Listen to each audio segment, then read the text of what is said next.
Okay, welcome once again. We do quite a few of these sorts of events, although this one is particular, it's special. Not quite like most of the events we organize. So in any case, welcome to those of you who are not from Georgetown itself, and indeed welcome to those of you who are from Georgetown. Those of you who are not, my name is Gert Nonneman, I'm the Dean of this wonderful institution. And today we have the pleasure and the honor of introducing and having with us Ajahn Jayasaro, a Buddhist monk, of course, which you know, otherwise he wouldn't have been here. Now, he was born not in Thailand, but in England in 1958. And during his teens already felt a strong pull to Asia and traveled overland there when I think he was 17, and came back convinced that something there was really where his future lay. He learned about both Thailand and spiritual development. And by the time he returned to England, his plans of going to university were abandoned, or continuing at university were abandoned, and he decided to pursue Buddhism as a practice and way of life. In fact, it's in England, after he was back there, that he discovered the possibility of not just pursuing this general practice, but becoming a Buddhist monk. In late 78, he went to the northeast of Thailand, where he became a disciple of Venerable Ajahn Chah, who is one of the seminal figures in 20th century Buddhist monasticism, and indeed also one of the greatest contemporary masters of meditation. He became a novice monk in 79 and then a fully ordained monk in 1980. And he's been living in the forests of northeast Thailand ever since. For 5 years, from 97 to 2002, he was the abbot of Wat Phananachat, which is a forest monastery. It provides, it's unique indeed in Asia, providing traditional forest monastic training in English. And the community there was drawn from about 20 different countries. In 2002, he relinquished that role, and since then he's been living alone in a hermitage at the foot of the Khao Yai mountain range. He's written a large number of books in Thai, not in English so far, I imagine. And he teaches occasional meditation retreats. And indeed, I think one or two of his disciples or his students are here with us today. He's also, for the last few years, been an advisor to a growing movement that seeks to integrate Buddhism or Buddhist practice into Thai education. And his discussion with us today will be on the subject of happiness. I will leave him to lead, first present his thoughts on that, share his thoughts with us all, and then he will simply have an informal question and answer session after that.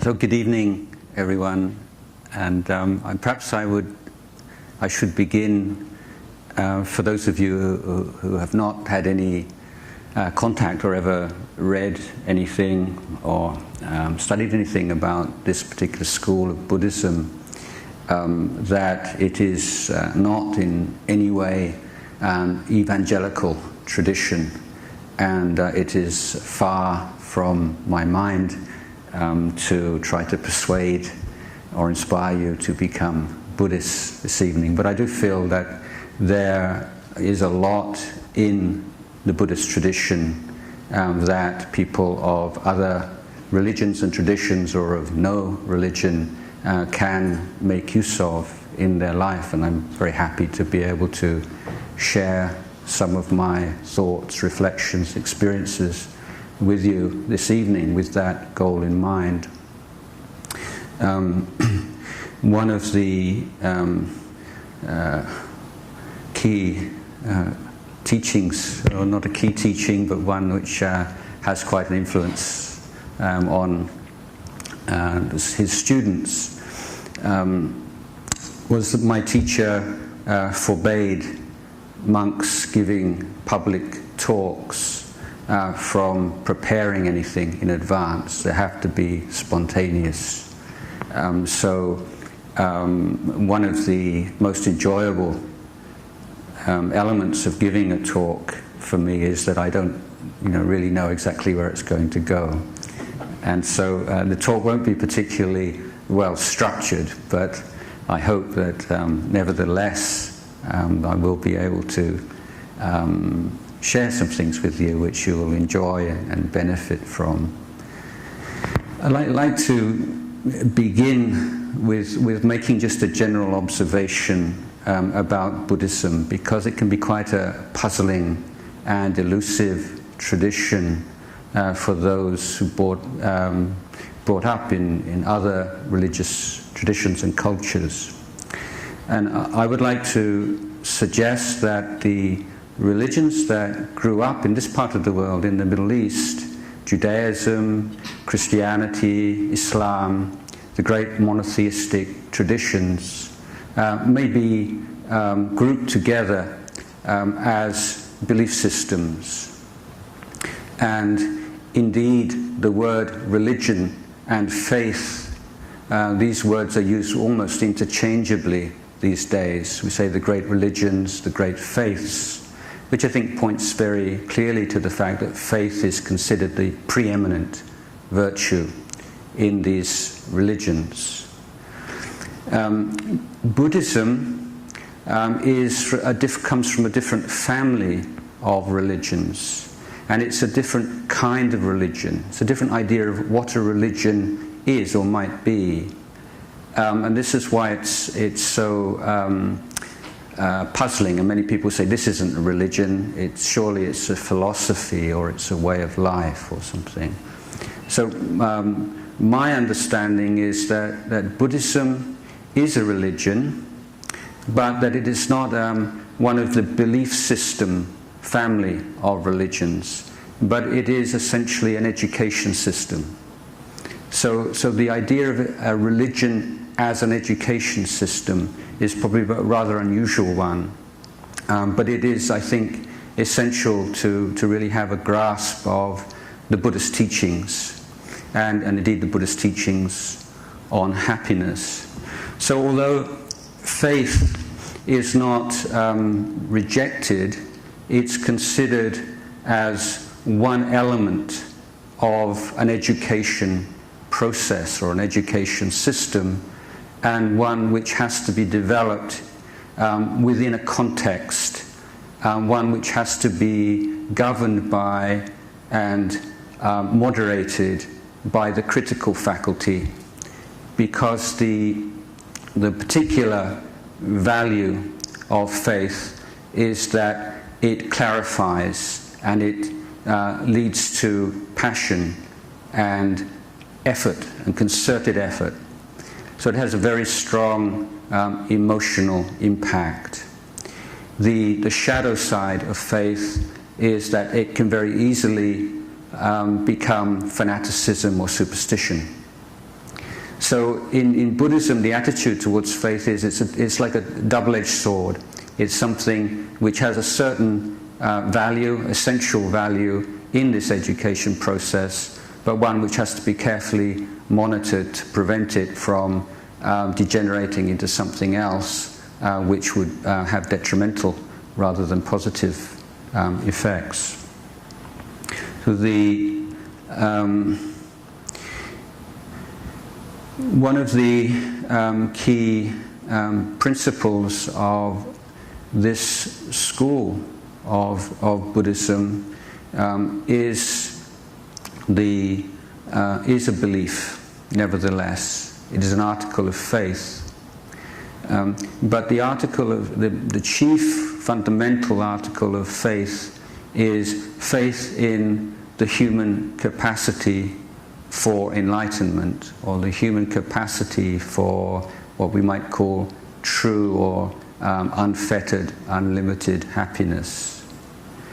And that can be broken down or to be expressed as a belief in the human capacity to be free, to let go of, to abandon toxic mental states, the capacity, the potential for human beings to cultivate positive, uplifting, ennobling mental states, and for the human being to purify their minds, to liberate themselves from all suffering and its causes.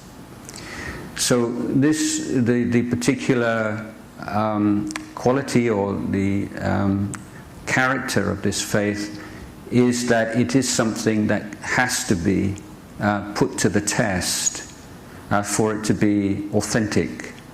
So if you have a belief that you don't have to be the prey of negative or what I call toxic mental states, that you can lead your life in such a way, you can practice in such a way as to abandon these toxic mental states through your own efforts, then you have to put that to the test, don't you? Well, can you? Is it really possible? If you believe that you can cultivate positive, uplifting, ennobling mental states, then you're duty-bound, honor-bound to put that to the test. So this is the key feature of faith in Buddhist terminology, in the Buddhist way of talking about it, is the extent to which it leads to wise effort. So wise effort is a test of faith, the quality of faith, the nature of faith. Now, the Buddha proposed that life for what we call the unenlightened individual is one which is never free from the shadow, at least the shadow, of some kind of pain. That there is within us a fundamental sense of lack, or something not quite right, something missing. We might call it a lack of true happiness. Now the word which is used to express this in the Pali language used by the Buddha and in which the Buddhist texts are expressed is dukkha, which is usually translated into English as suffering. But the relationship between suffering as it's usually understood and dukkha is a little bit like the difference between a very bright red color and the concept of color itself. So it's one very bright, very prominent, extreme expression of color, but it doesn't express the concept of color altogether.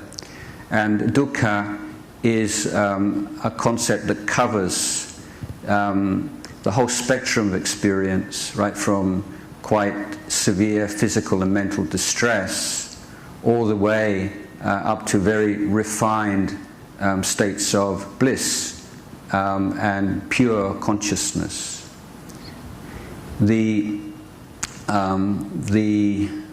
unenlightened being is always presented, always influenced by this sense of lack, and we seek to escape from that sense of lack in various ways, some more skillful, more intelligent than others.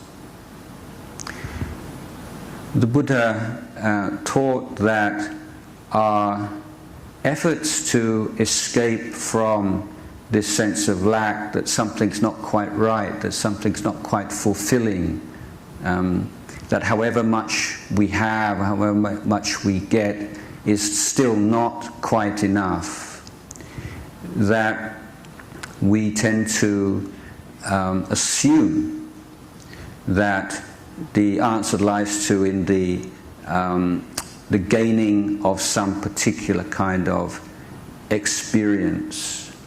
And we look for that experience outside of ourselves. But the kind of classic simile or metaphor for that kind of search is that of someone with a cracked vessel in which the liquid flows out relentlessly, tries to increase the volume of the fluid which is poured into the vessel, rather than repairing the vessel itself. So in the search for happiness, and the very fact that we search for happiness, is in itself an admission that we feel we lack it, is based upon certain premises, basic understanding of who we are, what life is, and what is happiness, which are often unexamined and based upon things that we've been told, things that we've absorbed through the culture and through our surroundings. And Buddha tells us to take nothing for granted, absolutely nothing, and to really look at the nature of happiness as we experience it, or to the extent to which we've experienced it, or to the things that we believe give us or will give us happiness, and to our experience of the lack of happiness, and to the one who wishes to be happy. Who is that one who wishes to be happy?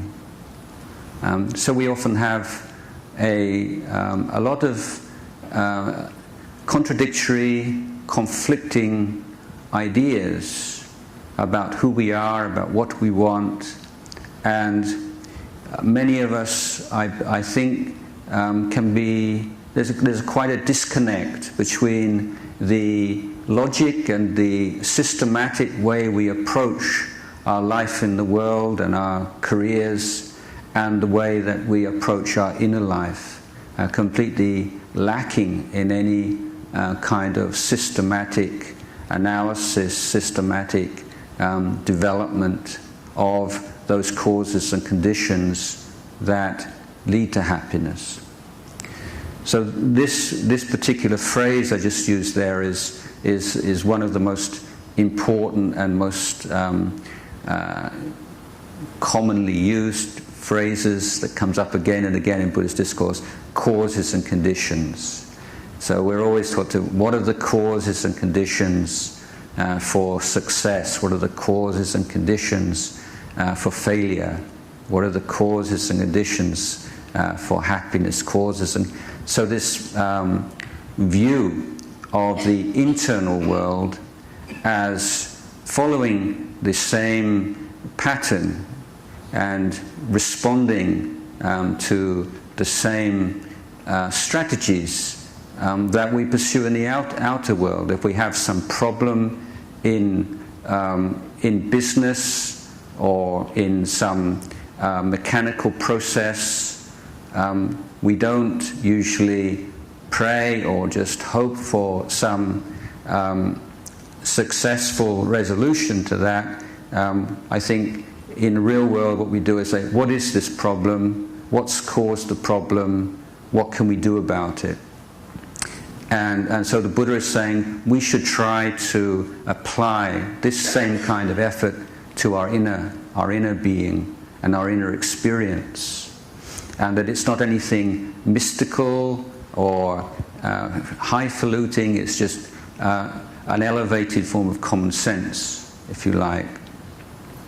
So we're taught to observe our experience, So what is it that, when do we experience feelings of happiness? Are there different levels, different kinds of happiness? If there are they compatible, or is it possible that certain kinds of happiness have to be abandoned or have to be put to one side if we want to experience other kinds of happiness? Is there a hierarchy of happiness? Is it possible to say certain kinds of happiness are superior to other kinds of happiness?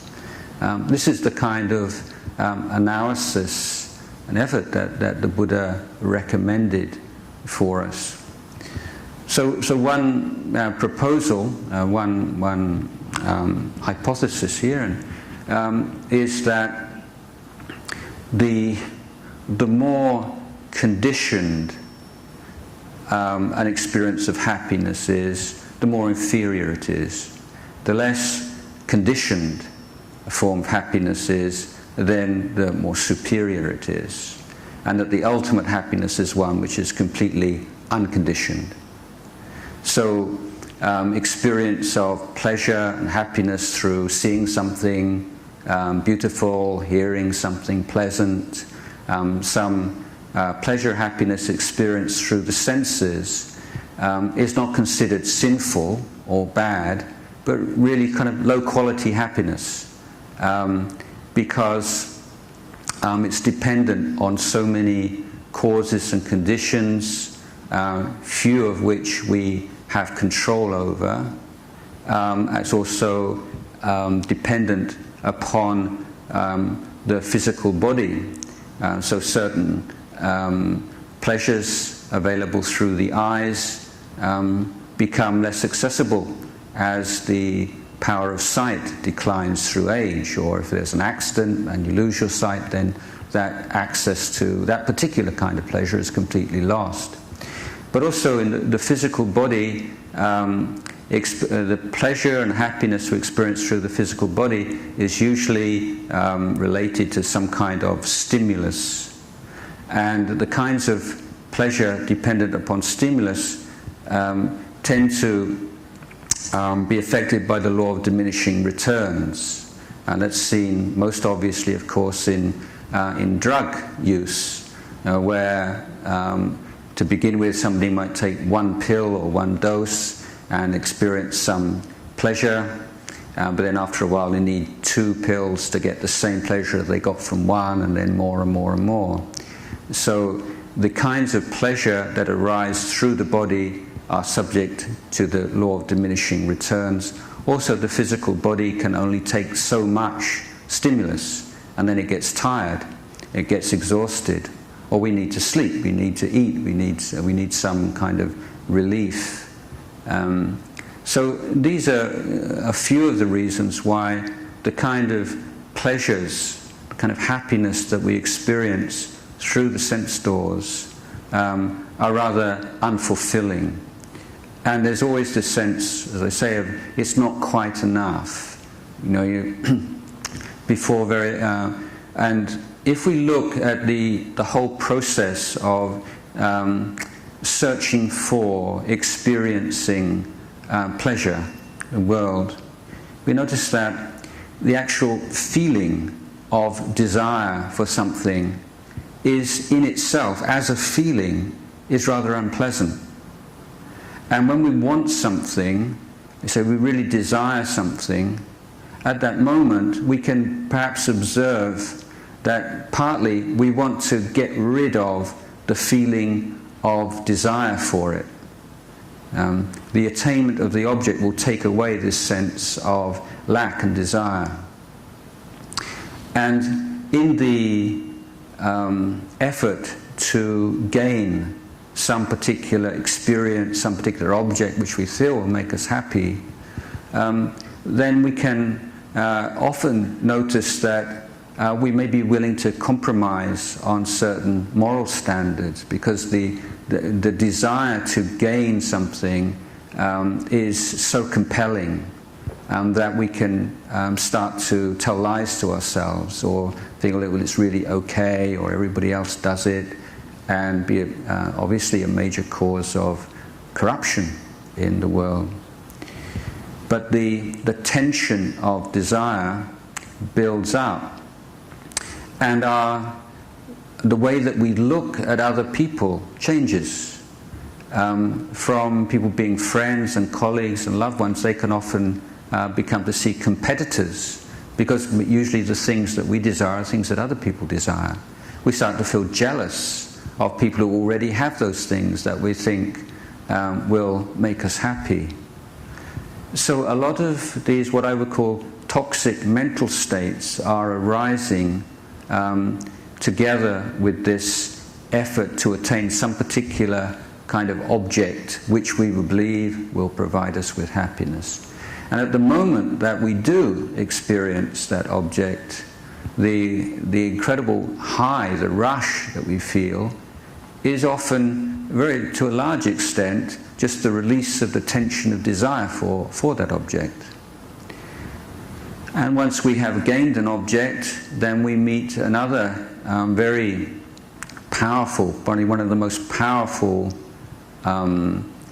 features of human psychology, and that's the fact that we get used to things, that we can't sustain the same intensity of pleasure in even the most wonderful and desirable object.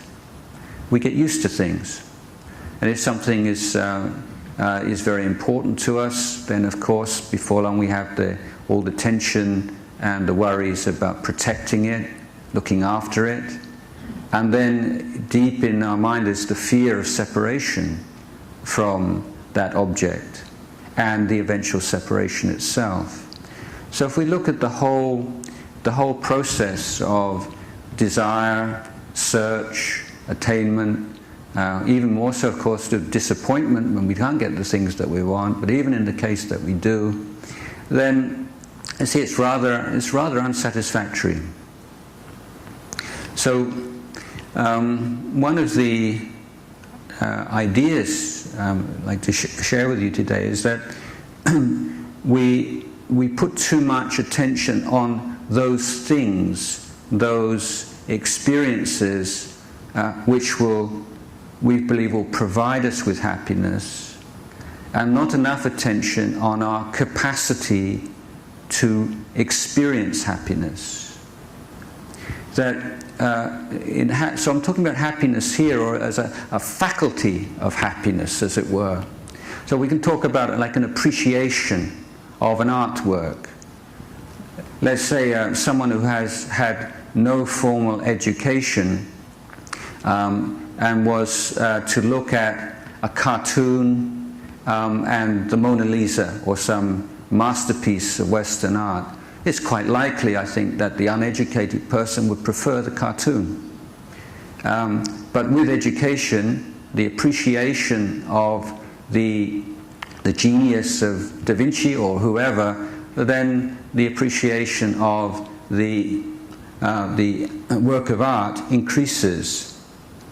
And so I'd like to suggest that there's an analogy here, that we have an uneducated, uncultivated appreciation of happiness, which gradually disappears through a cultivation of the mind and the faculties of the mind, and a growing skill in dealing wisely and constructively with negative mental states, and a systematic cultivation of positive mental states. Of these positive mental states, one key one which you may have be familiar with, because it's becoming almost a buzzword these days in many different fields, and that's mindfulness. And mindfulness is explained in many ways now, and it's somewhat kind of fuzzy concept, I think. The way that it's being promoted in secular circles, a little bit deviated a little bit from the Buddhist presentation. But anyway, let's just say very simply, it's the ability to be present to your life. And so much of our lives are led on automatic pilot, and we're so caught up in memories and anticipation and expectation and thoughts and desires that we're not really present to our life, because the only life we have is right here and now. But our capacity to be present, to be real here and now, is not something that comes easily. It's something that comes through an education and a training and an interest in applying ourselves to developing that skill. So being in the present moment does not in any way mean an abandonment of thoughts of the past or thoughts of the future. That would be both impossible, and even if it was possible, it would be idiotic. We need to be obviously learning from experience, using past knowledge and experience to inform the present moment, and we need to be making judgments about priorities, what needs to be done first, what needs to be done later, what's important, what's not important, and so on. So being in the present moment is in no way in conflict with that. But what it means is that we're developing an ability to be aware of thought as thought, and aware of memory as memory. So not becoming caught up in and identifying or creating a sense of self from memories or thoughts, not retreating from present moment, present challenges into thoughts and fantasies and memories, but developing ability to be present to life. So this is not a matter of suppressing or repressing any element of experience, but merely being aware of it for what it is already. So when you have a thought, it's possible to experience that as a thought. So being able to relate to experience as process, rather than becoming obsessed with content.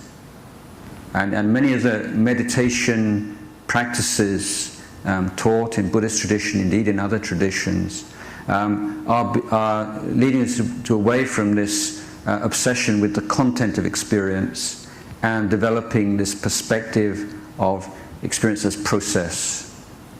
Indeed, in the Buddhist view, it could be said there are no nouns. There are absolutely no nouns. So the body is a verb, it's not a noun. Feelings, perceptions, thoughts, emotions, sense consciousness, these are all seen as, in this analogy, verbs rather than nouns. The mind is not a noun, it's not a thing, it's a process through time.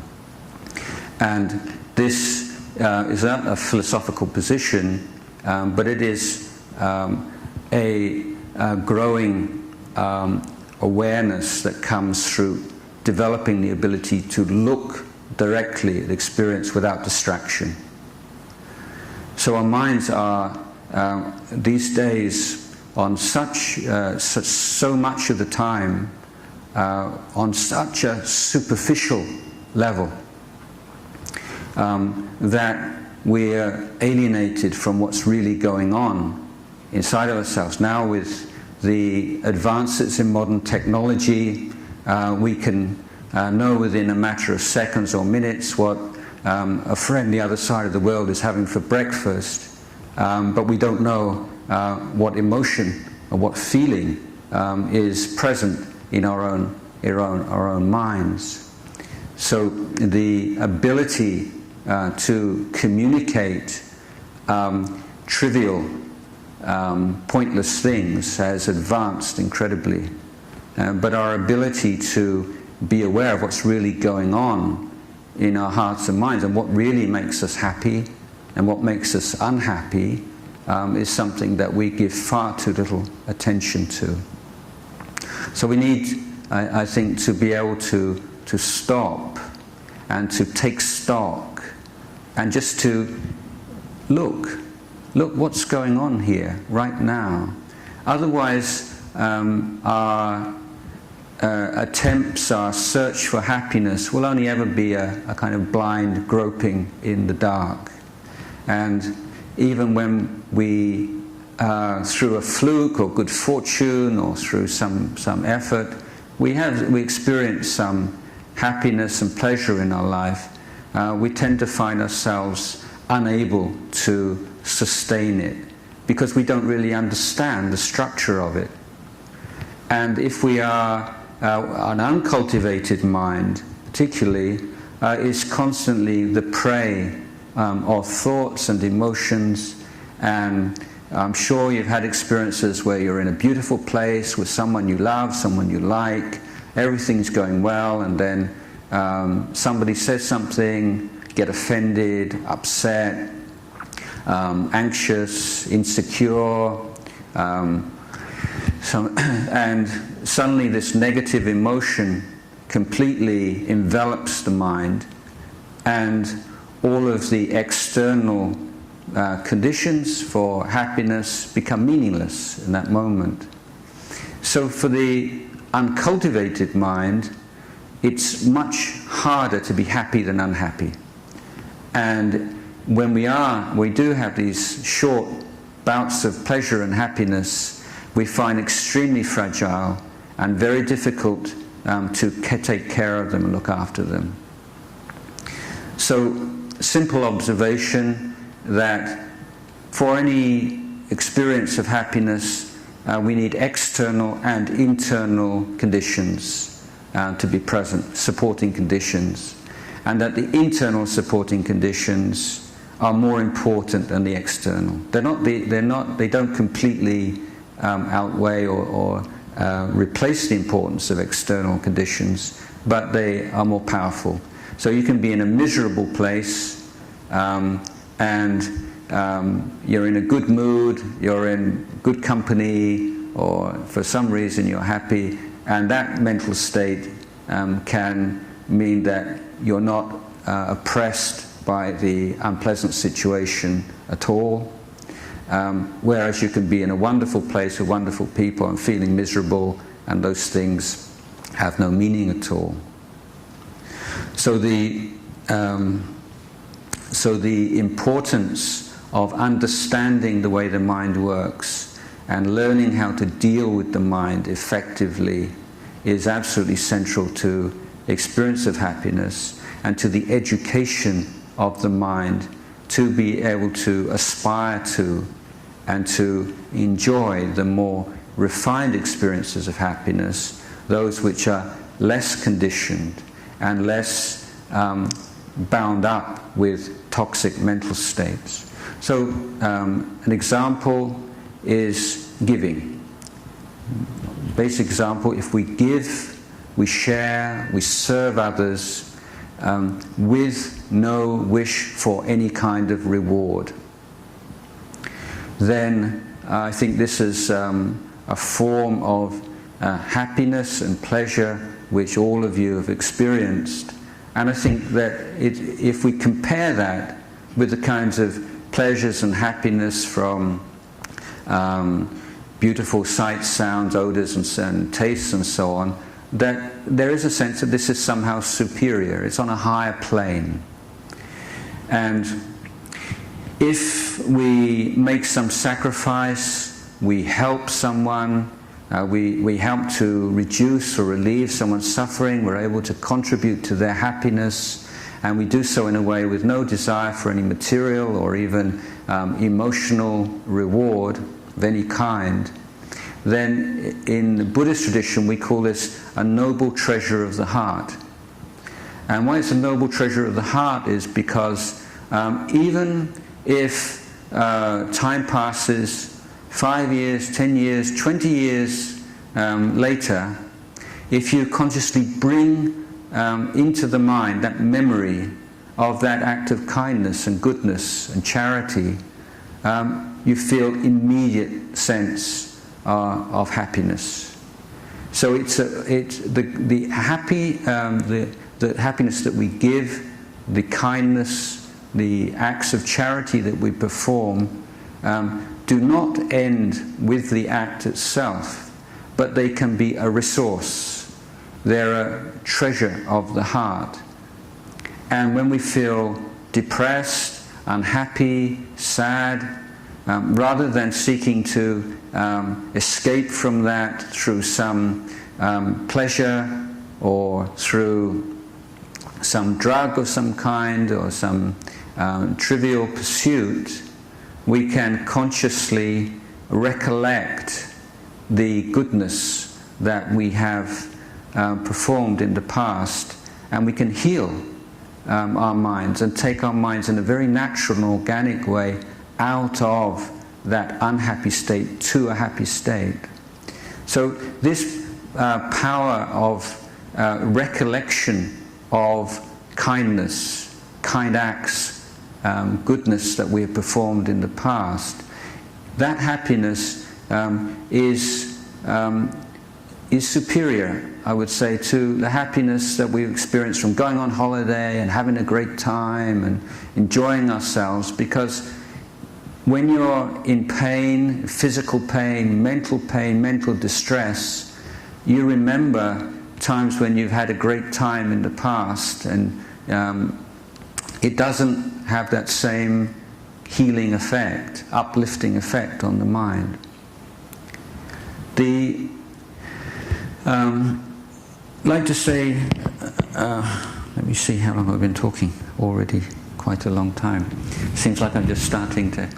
I'd like to say a little bit about morality. Not a favorite topic of everybody, but Buddhist morality is rather different in its formulation.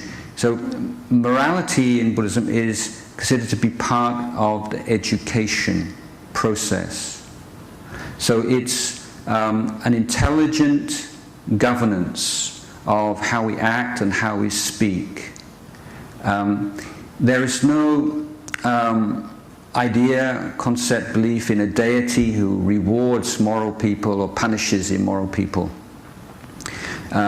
We start off with the idea of what are the causes and conditions for nourishing, happy, secure communities, beginning with families, going on to organizations and societies and so on.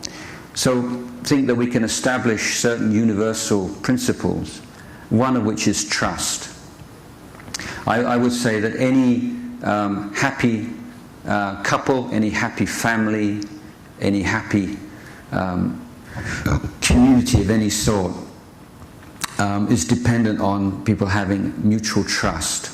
So on what do we found our trust? On what can trust practically be established? Buddhist answer is on a very basic and simple faculty that we all possess. We are all animals. We all have instincts, animal instincts, but we also have this rather special quality of being able to stand back from. We have a reflexive capacity and we have a reflective capacity. And every day of our lives, we make choices where we say, I would like to do this, I would like to say this, but I won't. Why? Well, because it wouldn't be right, it wouldn't be fair, it wouldn't be kind. So it means that we can weigh up the demands of passion and desire and instinctual drives with standards, conventions, principles, ideals, and we can say, no, I won't do that. I don't want to do that. Would I like to do it? Yes. Shall I do it? No, I won't do that. It wouldn't be right. It's such a common and ubiquitous part of our life that I think we overlook just how special that is. But this is what we use as a foundation for morality in Buddhist tradition. So we say that we live together. We're always, going to have problems of one kind or another. Even with you're someone you love and respect, every now and again you're going to be irritated with them, frustrated, feel neglected, feel slighted, and so on and so forth. But what we can all say is, even though sometimes I feel like I'd like to throttle you, I'd like to slap you around the face sometimes, I won't. And even though I want to shout and swear and abuse you sometimes, I won't. That's my commitment to you. I'm someone who has all kinds of negative emotions arising and passing away. That's nothing I can prevent as such. I can't, through an act of will, say that from now on I'm only going to have loving, kind thoughts for everyone. You become completely neurotic and riddled by guilt if you feel you have to be someone who only has these beautiful, kind, wonderful emotions. You like to, but it's not possible. But what you can say, and what we can say is no matter how powerful these negative emotions were, I will not act upon them. I will not speak words through the power of those negative emotions. So if you're living with someone and you make that kind of commitment, you feel safe, you feel secure, you feel respected. You know that even though that person might get angry with me sometimes, he's never going to hit me, he's never going to abuse me, he's never going to verbally abuse me or shout at me or whatever. So the precepts that a lay Buddhist take, 5 precepts: not to kill, to steal, to commit sexual misconduct, to lie, to take alcohol or drugs. The actual phrasing of the precept which is taken is, I undertake the precept to refrain from killing, harming, as a means to educate my conduct. This is the actual phrasing. So it's a training, it's an education of conduct that we take upon ourselves. Now the essential principle here is it has to be voluntary, because you see the value of it, and because you see the suffering and the conflicts that arise from not governing conduct. So with that wholehearted assent and aspiration to cultivate, to train your conduct, you take on these precepts. And over the course of time, the being able to live your life within these boundaries which you have established yourself, not been imposed upon you from outside, not keeping them because you're afraid of some punishment that comes, because you want to, because that's the commitment that you're making to this life, to this community. And when you're able to maintain those boundaries and those standards, even in difficult situations where there are all kinds of temptations to go outside of the boundaries or to break these commitments, after a while there's a sense of self-respect that arises, self-confidence, and a real sense of happiness that comes. And so this is a kind of happiness which I think people overlook or don't necessarily aspire to. So this, and in Buddhist tradition, this whole what's self-esteem? We talk about where does self-esteem come from, and so Buddhist answer to this would be, firstly, in acts of generosity and kindness, and secondly, in being able to govern one's conduct within voluntarily accepted boundaries or voluntarily established boundaries. Kindness and generosity is important because just as the mental state that we have affects our conduct, similarly habitual conduct affects mental states. And when we constantly give, then each act of giving, each act of service helps to firm up, helps to increase this perception of oneself as a giver, as someone who has something to give to the world, as someone who finds joy in giving. So skillfully creating a conventional identity of someone who gives, someone who has something to give. and someone who has boundaries and standards and can maintain them no matter what the external situation might be. So there's a lot of interest these days in Buddhist meditation techniques, but often I feel it's rather superficial, and people, I want to live exactly the way I'm living right now, but I don't want to experience the tension and the mental suffering that arises from it. So I want to be peaceful, but how can I be peaceful without giving up all the things that prevent me from being peaceful? And so meditation can be just a rather superficial therapeutic device, maybe a little amount of stress reduction. But in Buddha's point of view, it has to be embedded in this whole attitude to life of cultivation of conduct, cultivation of emotions, and dealing with negative emotions well and positive emotions. So the training of the heart and that which is providing the foundation for the more subtle and the higher kinds of happiness is based upon effort. So the four kinds of effort. One is the effort to prevent the arising of unarisen toxic mental states. How can we live our lives, act, think, care for our minds in such a way to prevent the arising of toxic mental states? In the case where unsuccessful toxic mental states have arisen, what are the steps that we can take to deal with those most successfully, to reduce them or to completely eliminate them? How can we live our life? How can we act and behave in such a way as to instill or to create positive, uplifting mental states? How can we take care of them, nourish them, nurture them, and bring them to maturity? So this is the essence of what we're doing in meditation practice. This is the direct application of these four kinds of effort. So it's not like meditation is this kind of thing you do in order to get a reward at the end of it, which you could call peace or enlightenment or whatever. But you're developing very important life skills. And meditation, no matter how it might be in different religious traditions and so on, I think one of the important features of it is that we're stopping.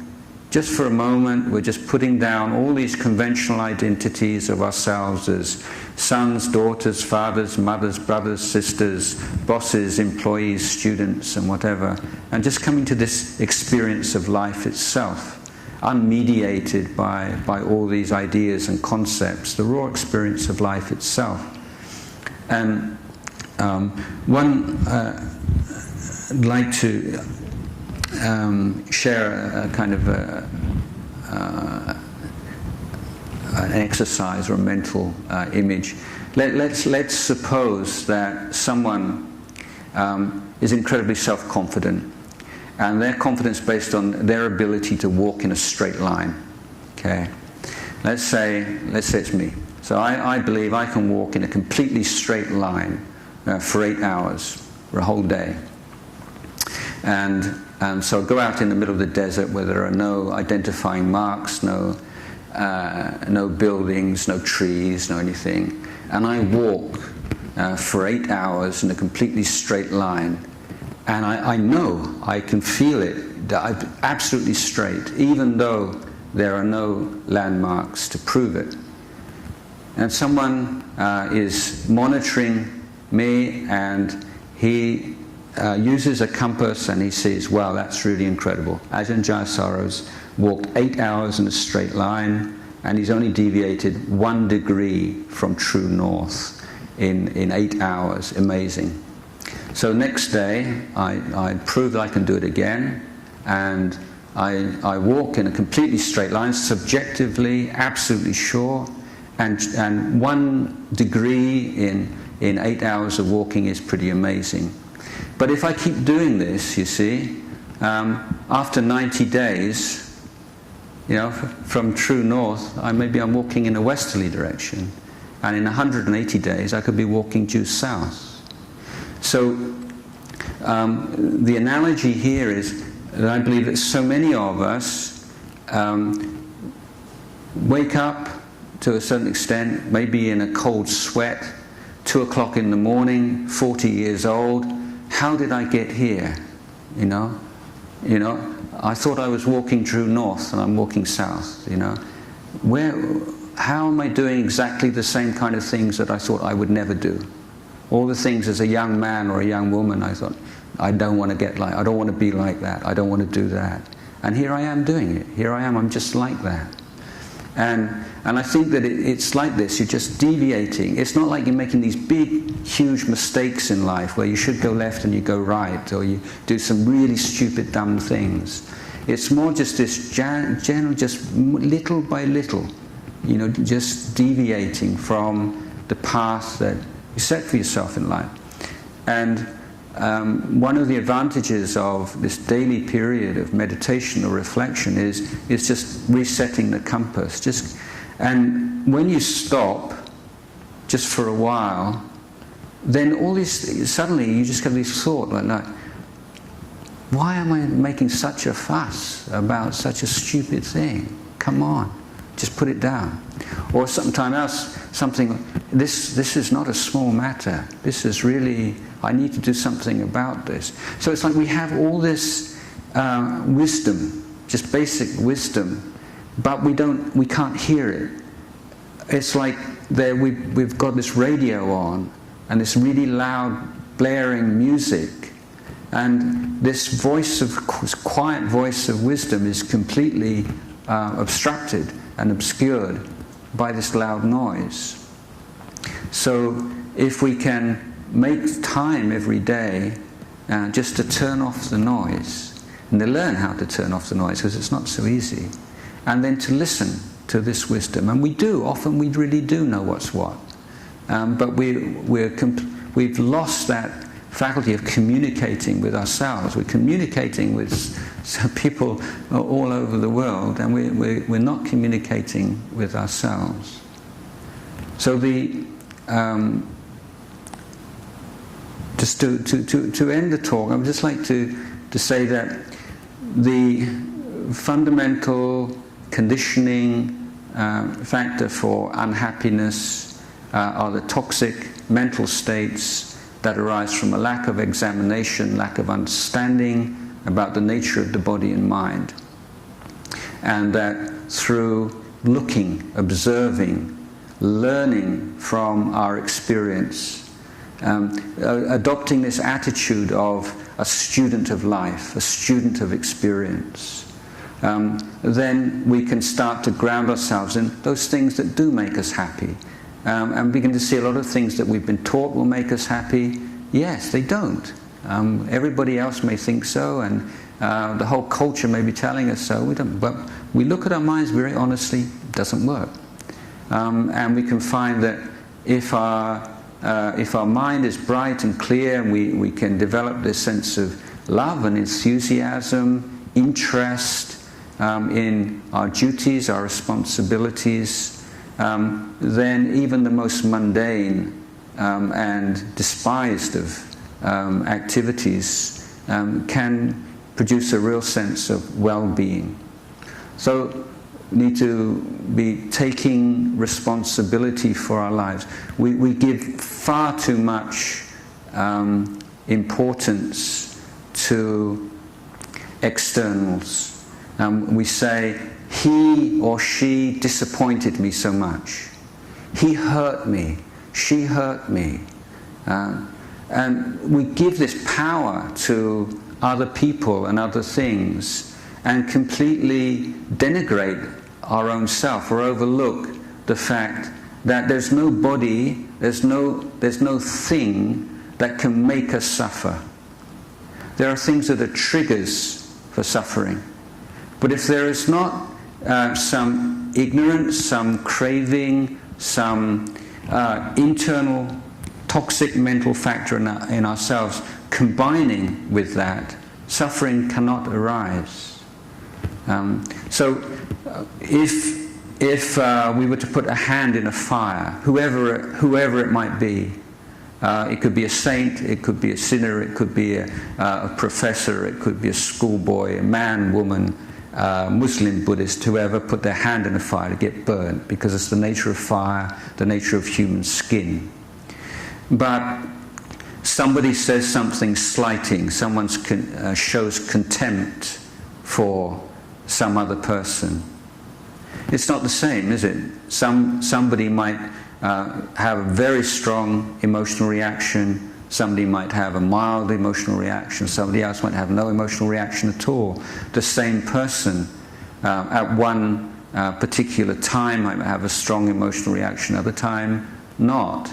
So many different things affecting the emotional reaction. It's not a simple cause and effect.